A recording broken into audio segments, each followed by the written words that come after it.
بسم اللہ الرحمن الرحیم۔ حادثوں سے بھری زندگی میں پھر ایک خوفناک واقعہ لے کر آیا ہوں۔ فرید صاحب کی وائف کی موت کے بعد گھر بالکل ویران ہو چکا تھا۔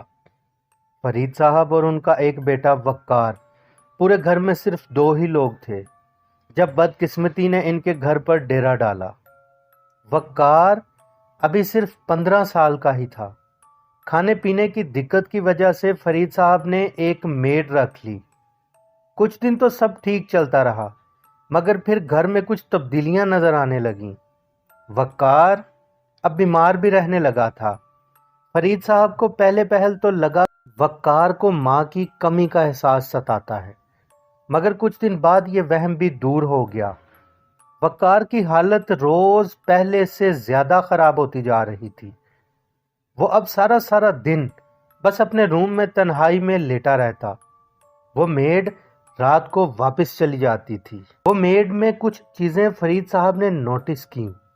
وہ صرف کالا لباس پہنتی تھی اور صرف ضرورت بھر کا جواب دیتی تھی۔ فرید صاحب اپنے بیٹے کی طبیعت سے خاصے پریشان رہنے لگے تھے۔ ہر اچھے سے اچھے ڈاکٹر کے ساتھ رابطہ ہو رہا تھا، مگر وقار ہر آنے والے دن کے ساتھ اور زیادہ کمزور ہوتا جا رہا تھا۔ پھر اس سے بھی کچھ برا ہونا شروع ہوا اور فرید صاحب خود بھی اب بیمار رہنے لگے۔ کسی دوست سے مشورہ کرنے پر انہوں نے اس میڈ کو گھر سے جواب دے کر اس کی جگہ دوسری میڈ رکھ لی تھی، مگر حالت پہلے سے زیادہ بگڑتی جا رہی تھی۔ فرید صاحب کے قریبی عزیزوں میں سے کسی نے دم کروانے کا مشورہ دیا۔ وہ مختلف عاملوں کے پاس بھی گئے، مگر کوئی فرق نہیں تھا۔ ان سے میری پہلی ملاقات بھی کسی کے ذریعے سے ہوئی۔ جب میں نے یہ سارا واقعہ ان سے سنا تو میں بھی کچھ پریشان سا ہوا اور فرید صاحب سے ان کے گھر جانے کی خواہش ظاہر کی۔ وہ فوراً ہی مان گئے۔ ہم شام کے وقت ان کے گھر گئے۔ بہت بڑا اور شاندار گھر تھا، کسی چیز کی کوئی کمی نہیں تھی۔ ہم جیسے ہی ان کے گھر کے اندر گئے، مجھے اندازہ ہو گیا یہ تو معاملہ ہی بہت خطرناک ہو چکا تھا۔ ان کے گھر کالا جادو تھا۔ میں نے اس بات کا ذکر فرید صاحب سے کیا۔ وہ کچھ محتاط آدمی تھے، لہٰذا میری بات کے جواب میں انہوں نے کسی کا نام نہیں لیا کہ یہ سب کس نے کیا ہوگا، یا شاید وہ سچ میں اس حقیقت سے واقف نہیں تھے۔ مگر جب ہم وہاں سے اٹھنے لگے تو فرید صاحب نے میری طرف دیکھ کر کہا، اگر آپ کچھ کر سکتے ہیں تو کوشش کر لیں۔ میرا ایک ہی سہارا ہے، میرا بچہ بہت بیمار ہے۔ ان کی آنکھوں میں نمی اور زبان پر التجا سے میرا دل بھر آیا۔ میں اگلے دن شام کو پھر آنے کا وعدہ کر کے واپس آ گیا۔ وہ گھر بری طرح عذاب زدہ تھا۔ سچ کہوں تو میں خود بھی ان کی یہ حالت دیکھ کر دکھی تھا۔ رات میں نے اپنے عمل وغیرہ کیے اور اگلے دن شام ہم فرید صاحب کے گھر چلے گئے۔ میں اپنی پوری تیاری کر کے آیا تھا۔ میں نے وقار کے کمرے کو اپنے عمل کے لیے چنا، حصار باندھ کر عمل شروع کیا۔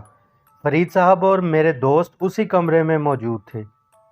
جیسے ہی عمل شروع ہوا، کچھ ہی لمحوں میں حقیقت کھل گئی۔ اس گھر میں ایک شور پیدا ہوا اور پھر چیزیں گر کر خود ہی ٹوٹنے لگیں۔ وہ مخلوق اس گھر میں موجود تھی۔ ہمارے روم میں جہاں میں عمل کر رہا تھا، وہاں ایک بے حد بری سمیل اور گرمی بہت زیادہ ہو چکی تھی۔ وہ مخلوق مختلف طریقوں سے ڈرانے کی کوشش کر رہی تھی، مگر ناکام تھی۔ 3 گھنٹے کے مسلسل عمل کے بعد اللہ تعالیٰ نے مہربانی کی اور گھر میں خاموشی چھا گئی۔ وہ چلی گئی تھی۔ پھر میرے حصار کے اندر ایک پتلا خود ہی آن گرا، جس پر دھاگے کے ساتھ کچھ بال بندھے ہوئے تھے اور کچھ پنیں لگی ہوئی تھی۔ میں نے بسم اللہ پڑھ کر اس پتلے کو جلا دیا۔ موجزانہ طور پر وقار اپنی جگہ سے اٹھ کر بیٹھا اور 2-3 وامٹنگ کی، اور کچھ دیر بعد خود ہی کچھ کھانے کو مانگا۔ عمل مکمل ہو چکا تھا۔ اللہ تعالیٰ کی ذات نے اپنا کرم کیا اور وہ گھر شیاطین سے پاک ہوا۔ فرید صاحب بے حد مشکور نظر آ رہے تھے۔ میں نے پورے گھر پر پانی کے چھینٹے گرائے۔ کچھ وقت بیٹھنے کے بعد واپس آ گیا۔ میں سوچ رہا تھا کیا فرید صاحب کی بیوی کی موت بھی کالے جادو سے کروائی گئی تھی، مگر میرے پاس کوئی جواب نہیں تھا۔ میں نہیں جانتا تھا۔ ہاں، مگر یہ ضرور جانتا تھا، جس نے بھی کالا جادو کیا اس نے اپنا ایمان بیچ ڈالا۔ یہ کفر ہے۔ وقار ماشاءاللہ کچھ دن بعد بالکل نارمل ہو چکا تھا۔ حادثے زندگی کے ساتھ جڑے ہوئے ہیں، مگر اللہ کے واسطے جو یہ کرتے یا کرواتے ہیں وہ اپنا ایمان خراب نہ کیا کریں۔ امید ہے آج کا واقعہ آپ کو پسند آیا ہوگا۔ کامنٹ کر کے ضرور بتائیے گا۔ سبسکرائب کرنا مت بھولیں۔ اپنا اور اپنے پیاروں کا بہت خیال رکھیں۔ ملتے ہیں ایسے ہی کسی واقعے کے ساتھ اگلی ویڈیو میں۔ تب تک کے لیے اللہ حافظ۔